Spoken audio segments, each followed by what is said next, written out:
Hey there. Sorry I got cut off. Okay, let's go again.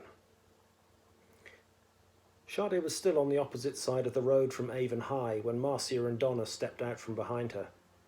There's something we want to show to you, declared Donna, once again linking her arm into Sade's. Yeah, it's important. Marcia sidled up on the other side. I don't want to see anything. Excuse me, Sade said tensely, making her limbs rigid as she felt herself being turned around. An elderly man shuffled past and a group of older Avon students were approaching them. Surely these two girls couldn't force her to go with them in full view of everyone. Excuse me, Donna's voice tinkled with laughter, as if Sade had just told a great joke. Look here, we're only trying to do you a favour, show you something, help you pass the test. Marcia was matter of fact as she twirled one of her slim braids between her fingers. I told you she wouldn't know about the test, Donna bantered. Even if you don't come with us, you still have to do it, you know. The Avon students had passed by them absorbed in conversation, taking no notice of Marcia, Donna and Sade. Test? Sade mumbled. What test? Right, Marcy, let's show her. Top speed. Don't want to be late for Morrissey, do we, Sade Ade? Donna giggled. Sade was propelled around and found herself being marched so rapidly they were practically jogging down the road. She was being towed between the two girls almost like a rag doll. They stopped at the first junction. See down there, said Marcia, pointing with her chin. She was about half a head taller than Sade, so her chin was in line with Sade's eyes. See that corner shop? Marcia indicated a small shop with a blue sign over at the far end of the block. That belongs to your friend's uncle. You know, your friend from Africa. What's her name, the one you go around with?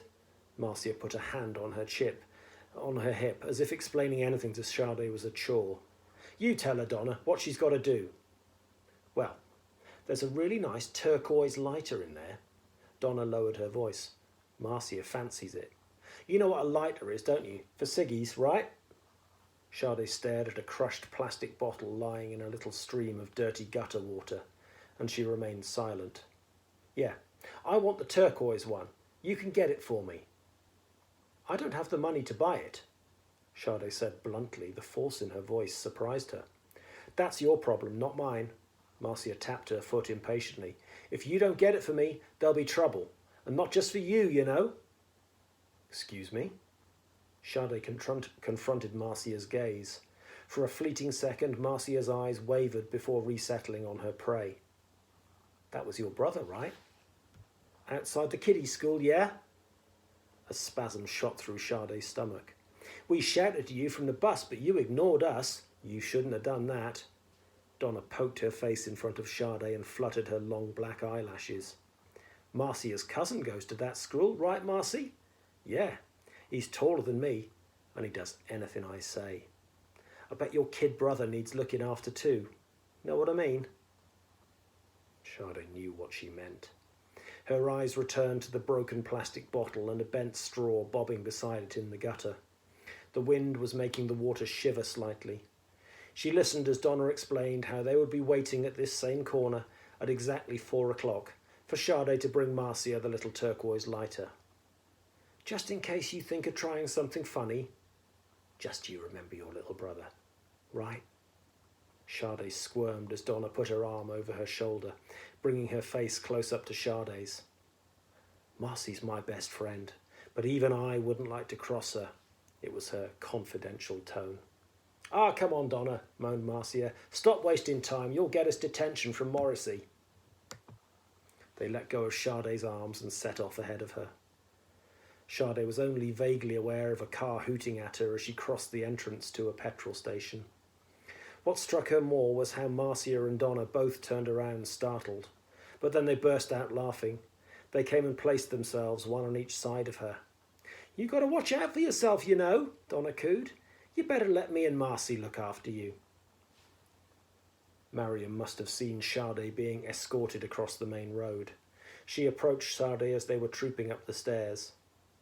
What do they want? She whispered. It's nothing, Sade shrugged. Mariam didn't press further. All morning, Sade's mind throbbed with questions. Mr. Morris asked her if she wasn't feeling very well, and Sade had to say that she was fine. The maths teacher gave a short lecture about daydreamers when she caught Sade staring out of the window. Sade tried to concentrate on solving the algebra problem on the board, but her mind soon wandered again. It was all very well Papa saying, "We have to stand up for bullies, expose them for what they are," and "If you allow bullies a stranglehold, they'll have you by the throat." But what could you do when they had you already by the throat? Shout for help from the teachers, but who would believe her? Why had no one else told on Marcia? If she reported Marcia's threat to Mr. Morris, wasn't it even more likely that Femi would get hurt? Marcia could use her cousin to get revenge. They might even do something out of school. It wouldn't be hard for Marcia to find out where they lived. At lunchtime, Sade went with Mariam to the library. It was warm inside and the librarian was friendly. Marcia and her gang were unlikely to come because the students weren't allowed to make a lot of noise there. Sade followed Mariam to a table tucked between some shelves, each taking a book from a wire stand. Sade chose one with a cover that had her face looking into a cracked mirror, in which there was a cracked face. Girl or boy? She wasn't sure, but terror was written all over that face. Mariam's book showed a dark-haired girl in a headscarf, looking towards distant mountains. Last week, Sade had seen her spend most of her time in the library, studying the cover of the same book. Perhaps the picture allowed her to dream. Today, Sade took the chance to ask Mariam about her family. She knew she was asking for the wrong reasons, but the minutes were ticking by towards 4 o'clock, and she needed to find out about Mariam's uncle and her shop. What Mariam told her left her feeling quite numb.